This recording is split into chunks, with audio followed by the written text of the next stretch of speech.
Oh, yes. 生物調査団からキメラアントの情報を得たハンター協会 HQ. はその対応について国際機関の判断を待っていた。 Okay then. Head honchos, higher ups.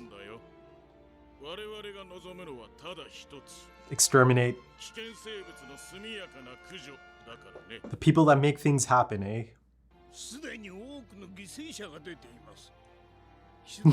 Oh my god.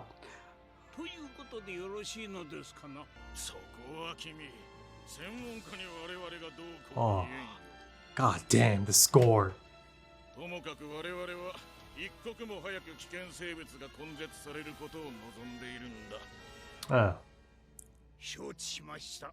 Interesting shot.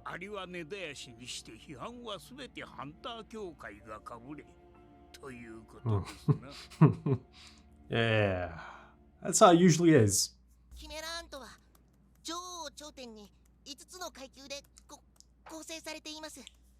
I'm glad they're safe.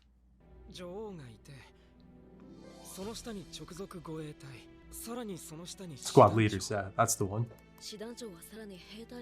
Captains. It's like the mafia setup almost. Whoa.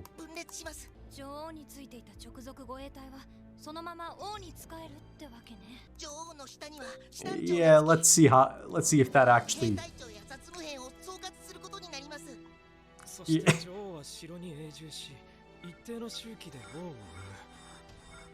Competition though, right? Whoa.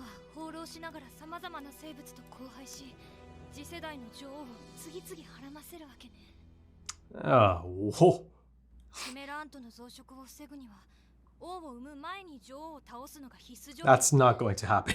It's just not. The king's coming.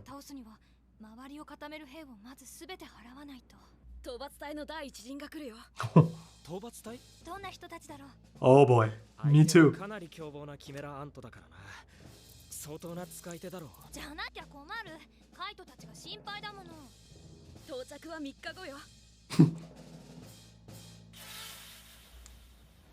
Great transition.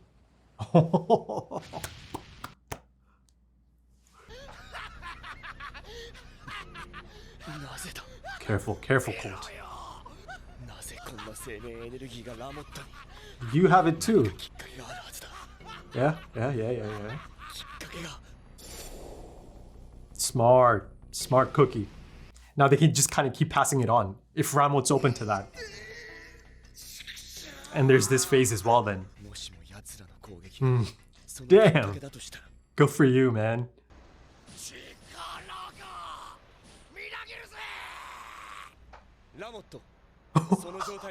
Yep. Quick. He'll take his chance too. Yeah.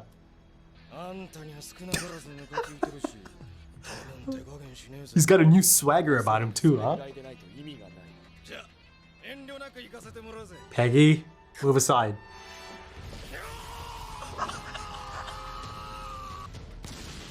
Oh, he didn't brace himself.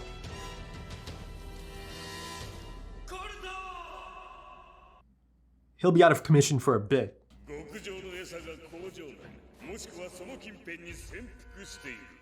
Oh boy, the hunt is on, truly. Meat's back on the menu, boys. I know. I had to say it again. Yep, everyone's on them now.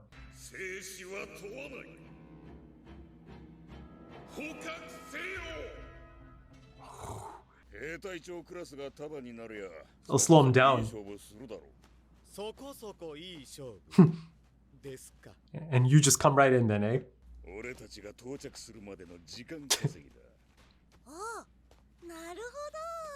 You could try. Oh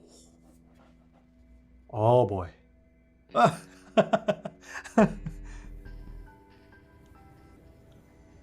He's got spectacles. It's like Hisoka.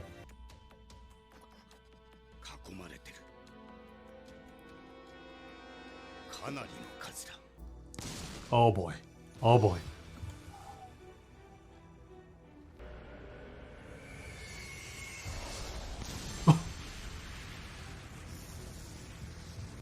番とやり方を決めようか。ターゲットのお三方、君たちには3つの選択権がある。1、戦う順番を決める。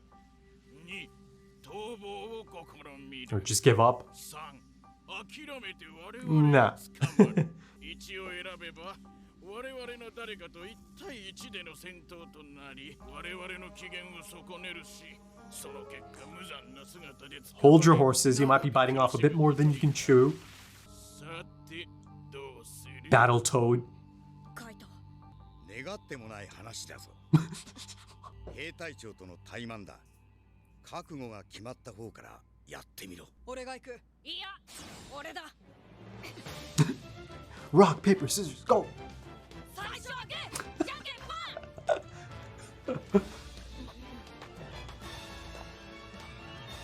ン。よし、俺が行く。人間の特性が色濃く残る反面、 They've got a lot of animals in there 特 too. 性が失われている。俺たちにとってこれが追い風となればいいが。 Man, Kite is so damn sharp. 6番誰だ？ラッキー。バロー。 Or unlucky. 勝敗はどうやって決める？ああ、決まってるだろうが。 Death. どっちかが死ぬまでさ。 Look at this Pokemon looking ass. ダメなの？寝ぼけるなよ。お前は負ければ即女王様の餌だ。 No, he's asking for you. 足を倒さなきゃお前は 100% 死ぬんだよ。うん。俺はそれでいいよ。でも君は別に負けても死ななくていいじゃん。 Mm. 俺が勝っても君を食おうとは思わないし。参ったで済むなら君は助かるよ。その代わり負けた時はもう人間を食べない So gone. 約束してもらうけど。よかったな、バルちゃん。ぶち殺す。 He's gonna charge right in.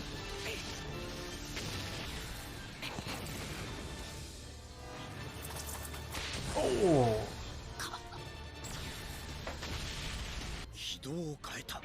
At that speed. なんでお前そんなにタフなんだ。他のやつはみんな口から内臓をぶちまけたんだよ。 That's quite the mental image. He's built different. やつはゴンの逃げる方向に合わせて軌道を変えればいいだけ。 He'll figure something out. どうする？ゴン。殺す前に教えておいてやる。 Go on, this could be interesting. 俺ら人間を殺す一番の理由は For fun. 食うためでも食わすためでもない。じゃあ何？楽しいからだ。 Oh, beautifully detailed. わしはな、口から内臓が飛び出る時の Yeah, 音が Kite's getting a lot of information out of this. 全然笑えないよ。 Oh. Oh. I was just gonna say Green Island.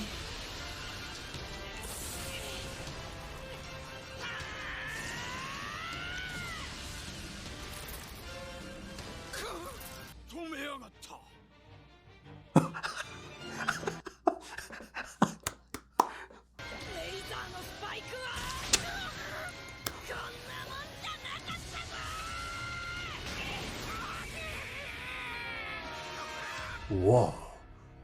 Oh. Plop. 俺をそこのゴミと一緒にするな。ゴミ。ああ、ゴミだからゴミって言ったんだ。 He's your friend, isn't he? 俺はそいつの10倍強いぜ。 Yeah, yeah. Kite spoke of this. 大したことないじゃん。二人とも戦闘態勢に入り、オーラが明らかに力強くなった。力。だな。Mm. ゴンの方はかなりスロースターターでやきもきするが、 Yet. これなら十分間に合う。王を生む前に女王へたどり着ける。だがなぜだ？嫌な予感がする。何かを見落としている。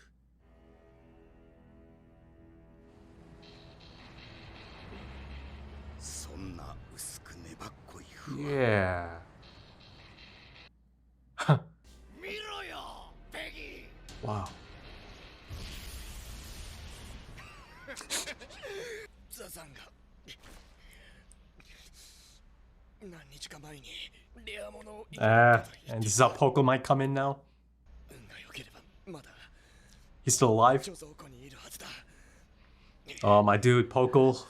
探して保護しろ。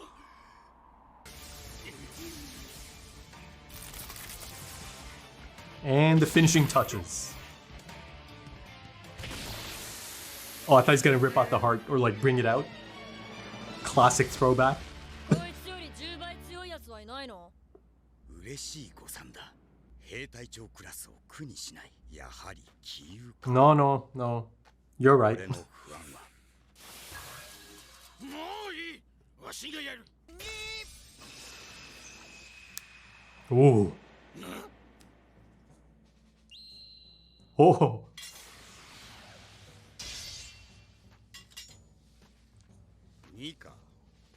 I just got goosebumps. キルは Bad spin again. あのカマかなりやばいぜ。ゴン、キル。3秒後に上へ飛べ。 Oh, he's about to. なんじゃ、この忌まわしい威圧感。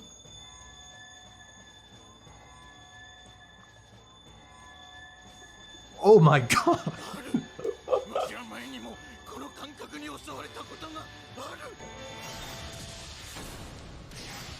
The Grim Reaper's dance.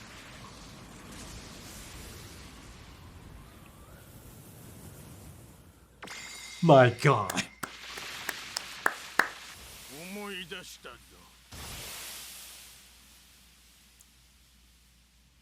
これは死。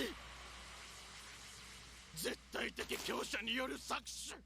Ah. Jeez. 消えろ。この大釜で使えるのはこの技のみで、もちろん使わない限り消す。 My god, that was just incredibly hype. 全くもって鬱陶しい。だからなんでそんな能力に？大丈夫か。こんな修羅場がずっと続くんだ。敵のことを考え出したら精神的に乗り切れんぞ。平気だよ。仲間をゴミっていうような奴らに同情なんかしない。それが危険なんだ。仲間思いの奴がいたらどうするんだ。 Yeah. Oh boy. Yeah. キメラアントの It's going there now. 王を生むのを阻止しようとカイトたち3人は女王の城へとさらに These episodes are 進む。 just flying by. Okay, so it looks like it's on to the next almost immediately for Gon, Killua, and Kite, right? As the next challenge is essentially around the corner, right? Just looking to pounce. And you know, that was the plan, essentially. And I'm speaking of I'm not gonna try the name, not yet. But you know, the new crew that's been introduced in the last few episodes, right? The lion or tiger? Yeah, it's a lion. Yeah, I saw the eyes there right at the conclusion of the episode. Really beautiful shot as well, of course. It's those really hyper detailed, or I don't know, artistically it changes its style right at the end. I love those shots. I have kind of like a collection of those, separated in a folder. There's so many nice ones. So it'll be nice to kind of come back to that folder, by the end of the series as well, to kind of go through all of them. And yeah, also in terms of the production side of things, it's really quite noticeable. The jump in it, in the quality. Now I'm not saying it wasn't anything special before, because it's at its base level, it's always been solid, right? It's been decent. But you can always kind of notice the jump in quality in terms of the time that's being allocated to certain sequences, and just the fidelity as a whole, right? It's noticeable in these past few episodes. And maybe perhaps just in this arc as a whole, right? And that's another indication of perhaps how important this arc really is, right, for the anime. And just the scale of it. Right, the grand scale of it. Now I'm truly getting to see it. Up until this point, I've speculated, and there's been moments, there's been segments, and there's been reasons to believe that I was on the right track. But now to actually see it, it's kind of setting it in stone, isn't it? Netero is on the case at this point, right? Now, that being said, I'm not actually even sure if he is going to be a part of the first wave. But, he knows now. The Hunter Association, the chairman of the Hunter Association knows now. It's on their radar. It's been put on their radar. So, in terms of the political side of things, really interesting angle there as well. That's finally kind of coming into it, right? Because you see that, they're essentially putting it all on the Hunter Association. So at the base level, they're being hired, right? The Hunter Association is being hired to handle this situation, right? But not only hired to handle the situation, they're being hired to take everything that comes along. Perhaps it could be the glory. It could be, I don't know, the positives, though, I'm not seeing too many positives that could come out of this, once it gets to that, that point, right? That point, I think, is a critical component of this, passing off of this situation. But yeah, ultimately, it truly kind of feels like, the Hunter Association is now being set up as the lightning rod in this case, right? Any blame, and there might be a lot of blame, especially again, in the fallout, in the potential fallout and the aftermath of it, in any specific approach that might be taken, right? Last resorts, the final roll of the dice, that kind of thing. Because listen, these Chimera ants, even though, in this episode you see that they're not much of a challenge for, Kite, Gon, and Killua, right? I mean, it kind of gave Gon quite an outing, but he at no point was he actually in any kind of danger, especially in a one-on-one against that armadillo Chimera ant. But, you see that Kite's not been tested at all. That being said, as I'm saying that, I'm almost immediately thinking about the moment he is going to be tested, right? And it's going to happen soon enough, right? Actually, I say soon enough. It all kind of depends on, how long before some of these, King's Guards come into play. Because I feel like Kite is on a level that is beyond any of the Chimera ants I've seen at this point. I think Kite could still easily take Ramon. Maybe not easily, but he should be fine. Even this, newly minted, full of life, literally full of life. I mean, he's just overflowing at this point. But, he's got this newfound swagger about him, right? A lot of the anger has subsided, right? And you see that this newfound, life force that's being unlocked, or that's been unlocked, that's kind of coursing through him at this point. Sorry, it's almost kind of mellowed him out a bit, hasn't it? Those scenes of him just absolutely raging as he's being rescued by Colt a couple of episodes ago. That showcase of rage that he had in him, in his heart, that hatred that he had in his heart. I mean, that was just something else, wasn't it? But now it's kind of subsided a bit. But yeah, going back to my initial point, I think, a proper, true challenge for Kite at this point, at least in my opinion, in my, read on the situation and the Chimera ants I've seen so far, I think it would have to be one of the King's Guards, right? That is a proper challenge, I think. That might be the proper jump to the next level. And speaking of Kite, there's a lot of really, really interesting moments, especially his internal monologue, right? Those are some of the most interesting moments, for me at least, for Kite. I mean, of course, there's the showing. There's the absolute, grand finale of him, rolling number 2, of course, as expected. He considers it a bad role, even though essentially it is the perfect role for this situation, right? Being surrounded by, I guess it's at least 30 plus, maybe close to 40 Chimera ants, right? It is the perfect role in that case. But the thing is, the actual scythe itself, it's not completely in his control, right? He had to tell Gon and Killua to brace themselves, right? Get ready for this jump on the count of 3, I believe, right? Because it's about to devastate anything in its path, and it does. And my God, that scene as a whole, that is honestly, that's one of the, that's one of the best scenes. That's one of the standout moments of the anime for me, right? Like I said before, sometimes it can be scenes like this. It can be how it makes you feel. And that scene made me feel. I mean, on multiple occasions, right? Within the span of seconds, I found myself reacting physically to it, covered in goosebumps, right? And that's that's a combination of just Kite being this, I don't know, cool as fuck character and presence altogether, right? This is just honestly a phenomenal impact character that Togashi has introduced into the story. He just feels so rock solid as a character. He feels so established, right? Like you don't need that much background on him to just still understand that, okay, this is quite the impactful and established person in this story, in this world even of the story. I mean, I can only speak for myself, but I feel the gravitas of this character and his presence, right? And yeah, goosebumps, nonstop goosebumps, and that specific score, my God, anytime that comes in, it's just a really incredibly hype moment, anyways, for me at least. But to have that play in the background, to have that, accompany this scene specifically of Kite and just the situation itself and the role itself, the weapon of choice that is summoned, right? And even the weapon itself kind of emitting this aura, almost this energy, right? That both Killua picks up on. I believe he calls it nasty.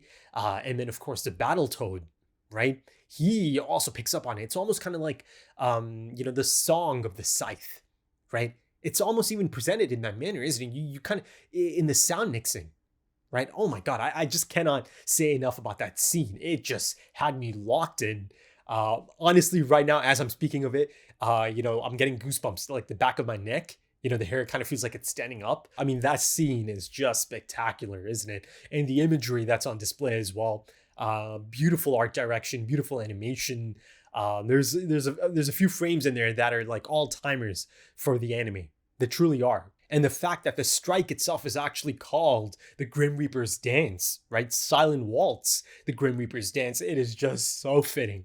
So fitting. And, it also kind of goes into that feeling of, the song of the scythe that I kind of spoke of a few moments ago, right? And the fact that, Kite himself kind of almost even looks like the Grim Reaper, doesn't he? The slender build, the hair, those the shadows under his eyes, right? Because he's always got the hat really low as well. So I don't know, man. It's just, I cannot say enough about Kite as a character and how much I just like him. I adore this character. His presence is reminiscent of someone like Levi from Attack on Titan. I mean, Levi certainly has that presence and aura about him, doesn't he? Right? It's really, really quite similar for Kite, for me at least. And again, the thing is, the terms aura and presence, that's actually a critical component of the Nen aspect of this anime as well. But yeah, 10 out of 10. It's one of the most incredible and hype moments in the anime for me. Sometimes it's all about how a scene makes you feel, and it's a combination of all kinds of filmmaking techniques coming together and presenting a perfect scene. And to me, that is the perfect scene, right? Honestly, I consider it a big deal anytime a scene can make me kind of have that physical reaction, right? Of, again, causing goosebumps all over the body. That's not an easy feat, but also, the terminology that's associated with Kite in this moment, right? The ability itself, the imagery, and again, the way he looks as well. Yeah, it's not something you can kind of miss either. It's on one end, it's so incredibly hype, but on another end, it's kind of like, it's kind of unmissable, isn't it? So that whole thing about, the death flag, for Kite, it's certainly always in the back of my mind. It is, I'm not going to lie about that. And, there's situations in this episode as well that, make you think, okay, yeah, it's, see, Gon and Killua are really, really fantastic out there. They are, they really know how to handle themselves. They are, really on a different plane altogether since the first time I saw them. But even so, you can see that having Gon and Killua along on this mission, especially now, this deep into the heart of the forest, this close to the nest, I'm not trying to be mean, if that's even the right term to use here, but, in a sense, you can see how it is a bit of a liability, right? Listen, you take two options, Kite by himself or Kite with Gon and Killua. I think most of us can, kind of admit that, okay, I think Kite by himself might have been a bit more effective. Because, of course, as, formidable, as trustworthy, and as established as Gon and Killua are at this point, in the back of his mind, he's always thinking about them. You see, once again, there's a checkpoint, there's a check-in, right? You see, this is like a constant at this point. He had to ask Gon, how are you, right? How are you feeling? And, he tells him, this is not the time to feel sympathy for any of them, right? You simply cannot feel sympathy. Now, of course, Gon gave him an interesting question, or a question that had Kite thinking, right? And of course, us, the audience, knows all about Gon's thinking and his really complicated track record, right? As far as his run-ins, and as far as the people he's been around, and as far as the people he's, okay with, right? And of course, I'll touch up on that in a bit. Gon's mindset, his approach, his code, and all of that, Kite, he's picked up on it. And then, of course, before they departed for the NGL, there's a setup. If it gets to that point and, I'm in trouble, right, you've got to leave me, right? Because from Kite's perspective, if Kite's in trouble, that means it's too much for Gon and Killua to handle. That's just how it is.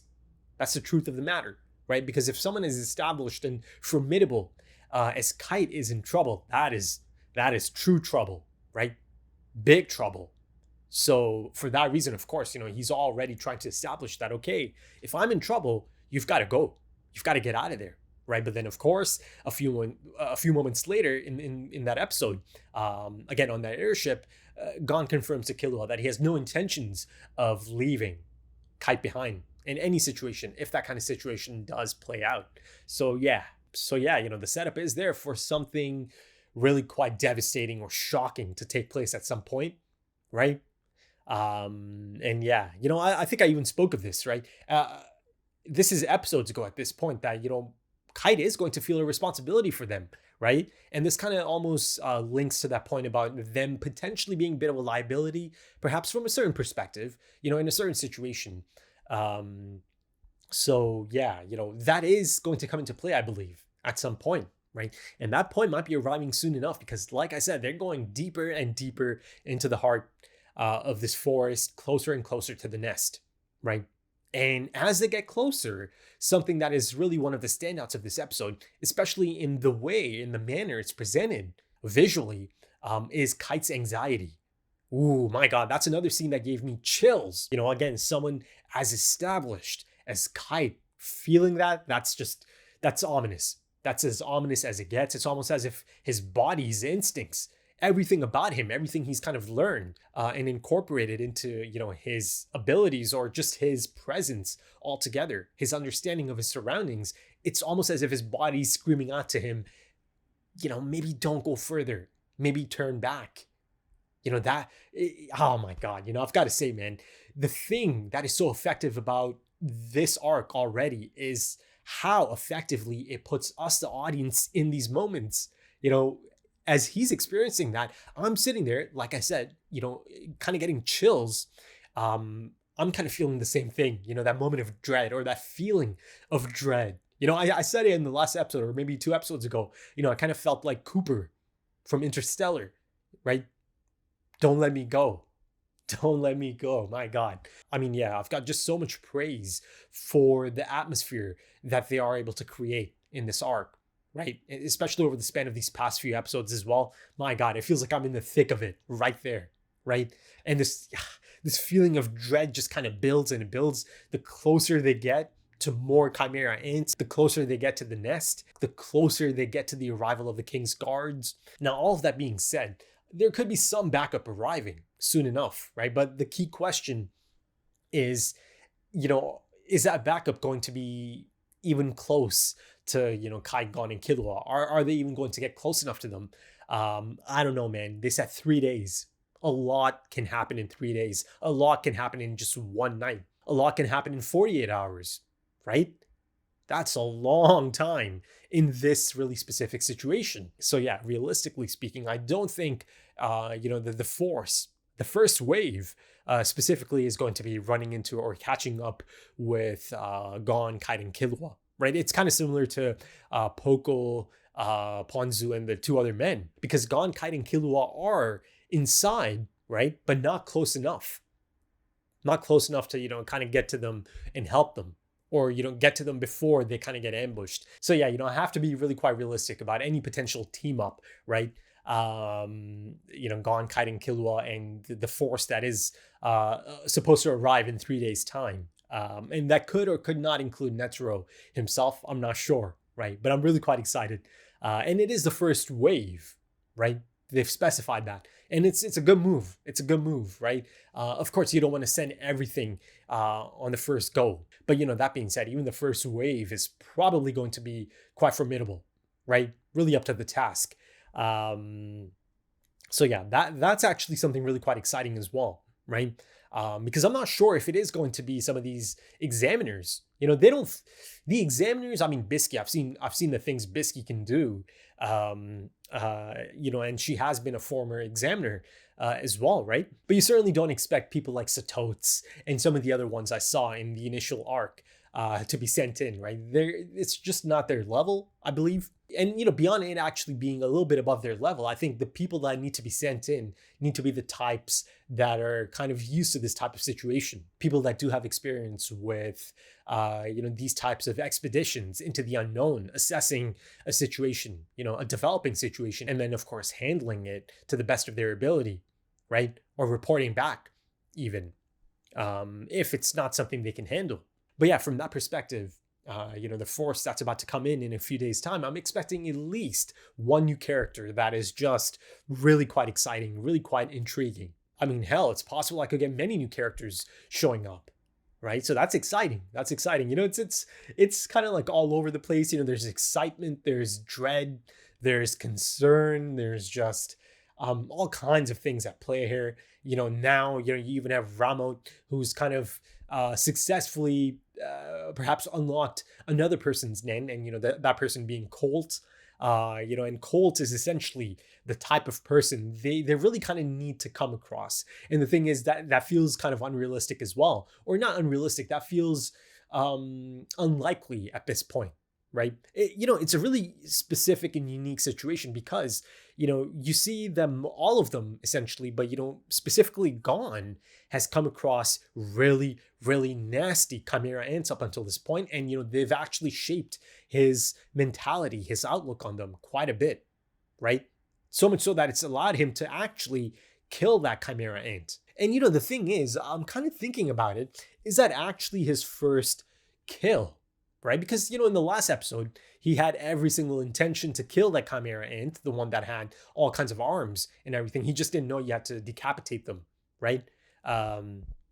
So yeah, the intention to kill is there in the last episode, but here he actually kills, crushes the life out of this Chimera ant, right? Beastly. This is just beastly strength, right? And you see that, that expression on Kite's face. He's just baffled at the sight in front of him, right? Oh my God, just that still frame of him just communicates so much as well. Just the eyes. But as far as the first kill goes, I don't know, in Gon's mind, these are just nasty bugs at this point that do not care about themselves, or sorry, not about themselves, that do not care about their teammates, their partners, their, comrades, right? They call each other trash. They do not feel, once one of them falls, they just kind of laugh over it and just kind of boast about being 10 times stronger, much stronger than the one that just fell. So, that of course, all of us know that kind of thing gets on Gon's nerves almost immediately, right?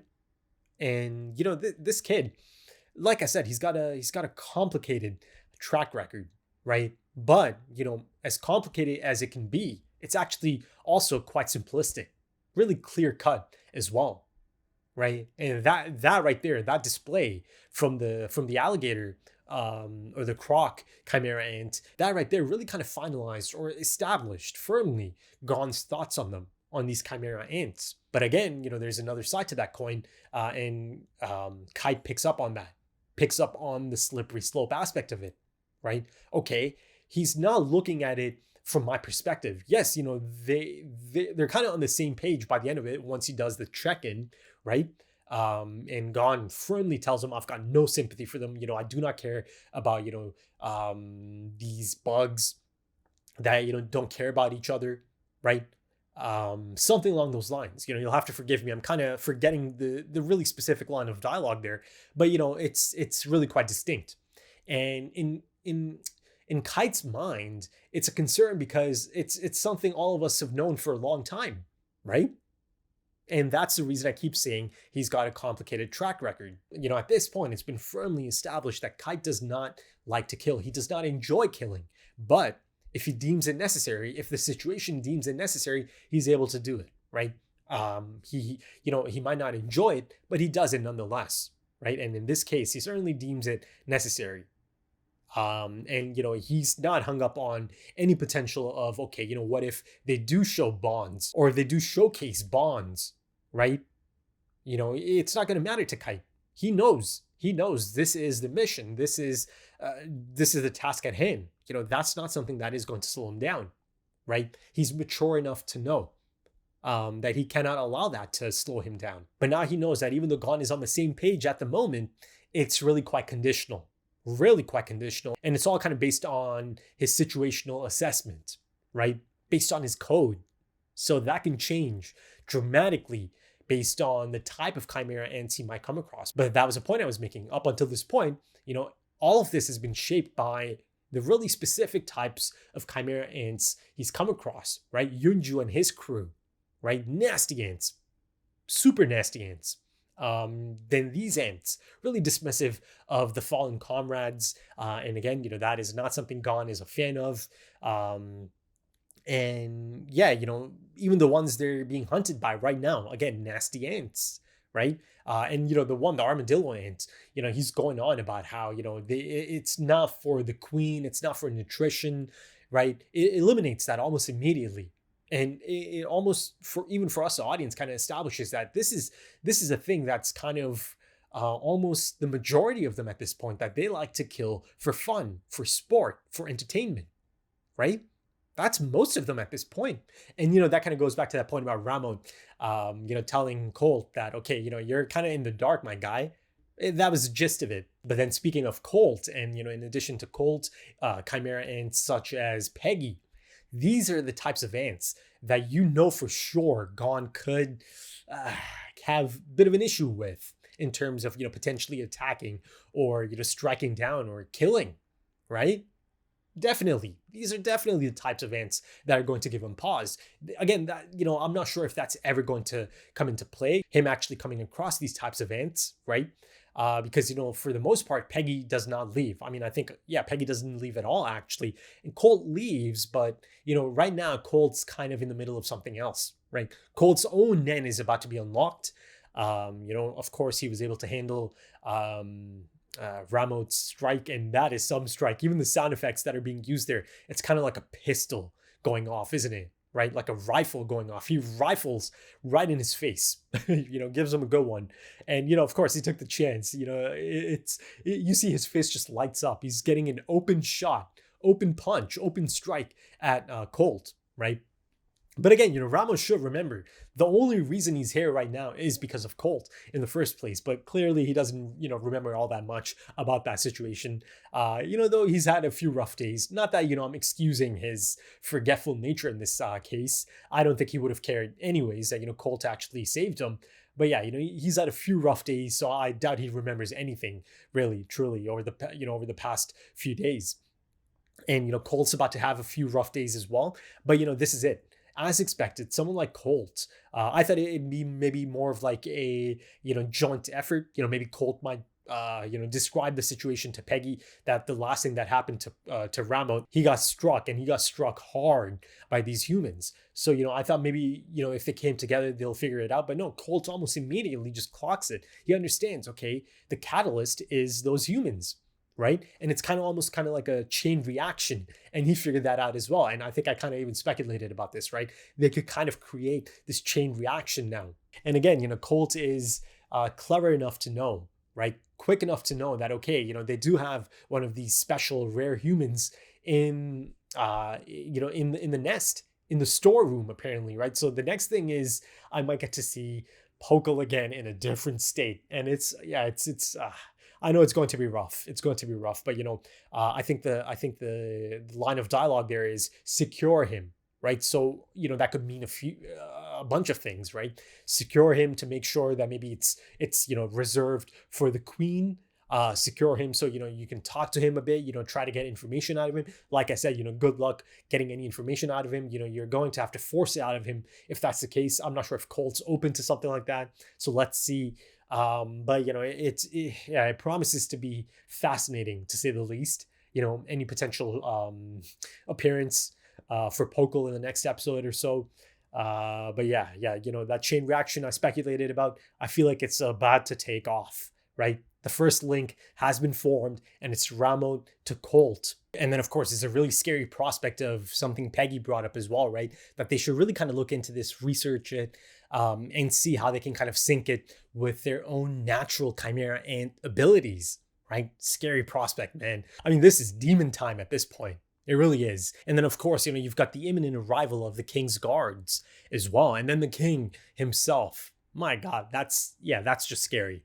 Just the potential of that is so incredibly concerning, right? From the perspective of, some of these principal cast members that are right in the middle of it at this point.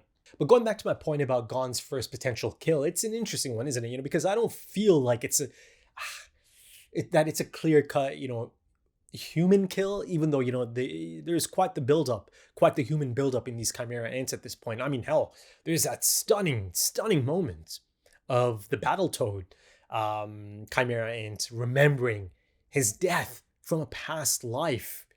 Oh my God, that's just so chilling, right? And just a presentation of it as well. And you see right before his head gets decapitated, there's this feeling and this acceptance of, yeah, this is it. I've been here before, and this is how it ends. There's no escape. I'm about to die again. But there's implications. There's some really strange and interesting, rather, implications to that as well, right? That they can have those types of memories. Certain distinct, moments or feelings can evoke, can kind of bring out these types of memories from their past, right? So yeah, for the future of this arc, that right there is something interesting to kind of hold on to, put a pin in, isn't it? Right? Remembering, fragments of your past life, key moments of your past life. So yeah, that's it's an interesting prospect, isn't it? And listen, as I've discussed already, this is the type of arc that could throw up a major death or two, even maybe even more. Who knows, right? Given the scale of this and the potential length of this arc, and I think one of the most interesting possibilities. Right, I know I'm calling it interesting, even though it might be a little bit dark. One of the most interesting possibilities is a major character actually becoming a Chimera ant, right? Kind of being reborn into Chimera ant, or their essence being a part of the Chimera ant, and slowly kind of remembering memories or residual memories, kind of coming through, right? Residual men and all of that, right? Yeah, so I'm still kind of expecting something like that at some point, right? I kind of thought of it for a split moment. Could they do something like that? Could Togashi do something like this? Could it actually be someone like Gon or Killua? I don't know, It feels like I'm almost immediately kind of, ruling that possibility out because of how far-fetched it might seem to kind of actually throw one of these guys into it, but that, that if, as far as a major death goes, that could be as major as it gets. But, again, given the setup of their arcs, and just the trajectory of their arcs and, just the anime as a whole, yeah, I feel like Gon and Killua are probably safe from that fate, actually getting consumed by one of the Chimera ants. The queen rather. But god damn it, I hate to say it, man. Process of elimination it leaves the one that I do feel a major death flag for, and that's Kite. Unfortunately, that leaves someone like Kite if something like that is to happen. Ooh, also, that kind of reminds me of Gyro. Gyro, after getting that, incredible backstory, like a third of the episode dedicated to that backstory, he just kind of fell off from the face of the planet, essentially, right? At this point, it's probably safe to assume he's been consumed, right? Or in the storeroom or something. So yeah, let's see if it comes back to Gyro, in the form of a new Chimera ant altogether, or, if his essence is going to be part of the buildup of the king. So yeah, of course, I'm always kind of excited about that prospect as well. But going back to my point about Gon only having met really nasty Chimera ants and having that shape his perspective, his perception of these Chimera ants and the things that they are capable of and the things they're not capable of. As of this point, it's really clear cut for Gon, right? To be able to, strike them down, to be able to get himself in that headspace of killing them, right? But again, it kind of goes back to that notion of him not having any encounters with some of these other types of Chimera ants, right? And this possibility of maybe a diplomatic approach, a compromise. You see Gon gives this armadillo Chimera ant a few options, a few choices, a few outs even, right? Because of course, Gon, he doesn't want to eat the Chimera ant, and he doesn't want to kill the Chimera ant up until a certain point, until the Chimera ant made it really quite the easy decision, right? After speaking of humans in that capacity, right? That it's fun to hunt humans. It's fun to watch them, throw up their insides. And he's really quite descriptive about it because he's seen it so many times at this point, and that is not something Gon finds funny, not at all, right? That's something that lights a fire inside of Gon. To just kind of listen to something like that. But in terms of any potential, sit down, compromise, diplomatic approach, there's only really two of these ants that you can really think of that could be possibly open to that in a really unique coming together. If that's even a possibility anytime soon, and that's Peggy and Colt. But again, at this point, any potential sit down feels exceedingly unlikely. And that point I keep making about Gon's track record being complicated, it's because of his run-ins with people like Hisoka, people like Killua even, right? People like Benolt. At points, especially during Greed Island, you see that Gon does not even care about anything Hisoka's done in the past. It's almost kind of like, that's in the past. Right now this is the thing that they have to care about. He's actually even quite friendly towards Hisoka, right? Teaming up and asking so nicely about his folder and all of that, right? But, even though his line of thinking can be really quite clear cut and easy to kind of understand, it's also quite complicated as well, isn't it? The things he'll allow, the things he'll kind of let go of, or the things he'll overlook. But yeah, in the end, it's yet another person, right? Yet another really established and experienced person, calling Gon's mindset dangerous, that he's got the capacity to be dangerous in certain situations, right? It's happened so many times at this point. And yeah, I keep saying that, sooner or later, I don't know, it's going to blow up. Something substantial is going to take place. And, it feels like this arc could be that moment for someone like Gon. And allow me to kind of go back to Kite's anxiety, or the depiction of it, the visual depiction of it, that red, I don't know, almost kind of felt like a scan, right? At first I thought, is this Kite's end? But it's not, though, because I haven't seen it depicted in that manner, because he's used it already. So it's not a depiction of Kite's end, right? As far as I know. But it is a really, really unique depiction of his anxiety. And if you're going to look at it from a really realistic perspective, listen, yeah, it's fiction, but in real life, say, this is something that is going down in real life, and it is someone like Kite, someone this established and experienced, and he is getting this type of feeling, right? He's feeling this anxiety. You would think he would probably decide to turn around at that point, at least turn around and, tell Gon and Killua that, okay, no, maybe you guys should sit this one out, right? But, for dramatic purposes, for the purpose of the story, within the fictional world of this story, yes, of course, they're going to continue, right? Because again, Kite feels, bit of a responsibility here, right? To really investigate this and get to the queen before she can give birth to the king. And he's one of the only ones. He's the only one actually that's that experienced and that established in this hunter community to be right there, right? Ground zero. He's there, within distance of the nest. But yeah, I've got to say that's one of the standout moments, one of the standout scenes, that depiction of his anxiety. But I do want to touch up once again on Kite's ability, right? The roles and, how every single role is a bad role in his mind. There's another show that I watch, Doctor Who, right? And, it's, for those who don't know, it's a time traveling alien and, he's got a time machine. It's called the TARDIS. And sometimes the TARDIS actually takes him to a destination that he didn't really ask for or request or set his destination to. But, the TARDIS sometimes feels that this is the best location for him to go to. This is where he's needed most. Kite's ability is beginning to feel a bit like that as well, because, up until this point, I feel like he's actually had really good roles in terms of matching the situation that he's in. I mean, the scythe is really quite effective in this situation because they're surrounded and he needs to take out a lot of them at the same time. And the scythe, even though it is, maybe not completely controllable, right? The strike itself, and, he has to request that Gon and Killua brace themselves. It's really damn effective in that really specific situation. So it's actually a good role at the end of the day, right? And, I'm not sure if it's funny to anyone else, but I love his, dismissive nature anytime, he's kind of going on about, it's such a drag. And then, you get Killua's immediate reaction to it. And he's always kind of like puzzled. He's like, why'd you pick this ability though? So see, at this point, it's maybe even beginning to feel like, okay, it kind of goes back to one of the points I brought up, in my speculation, that, maybe he didn't have complete control over actually making this ability, actually setting up this ability, right?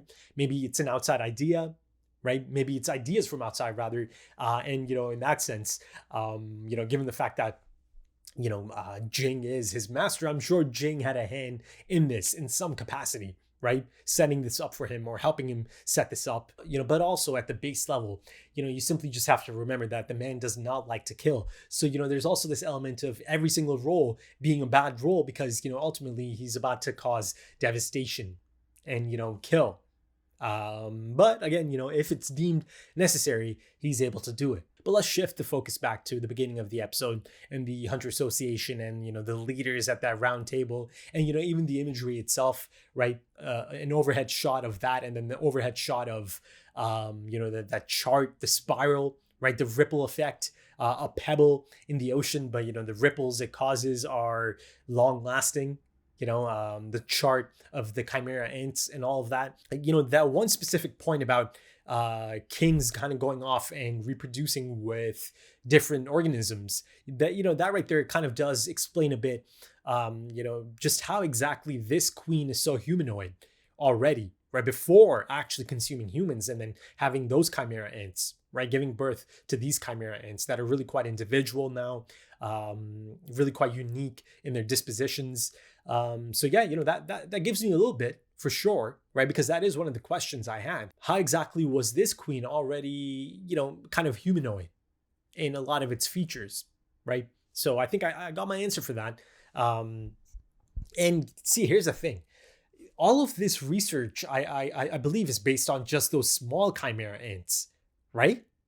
So are they saying that even the small Chimera ants, the one, Kite initially shoots, the one that bites Killua in the beginning of this arc, essentially, is this based on, it's got to be based on them because, these new human-sized Chimera ants are a new thing altogether that they're discovering at the moment. But are those ants actually going off and, reproducing with other organisms? The small ones, that is. But then if you look at these Chimera ants, the humanoid queen, that queen's been around. And there's been others, before that queen of that size. So there's a whole history of them. So it's certainly alluding to something much bigger that's been at play for a long, long time. Just not in, just not, because, it is alluding to something big that's been at play for some time now. How come this is the only time or the first time they're coming across these types of ants, the big humanoid queen, right? And then its offspring. Maybe you can kind of go back to that speculation I had about this chimera ant, sorry, this queen ant, saying this world rather than the world, right?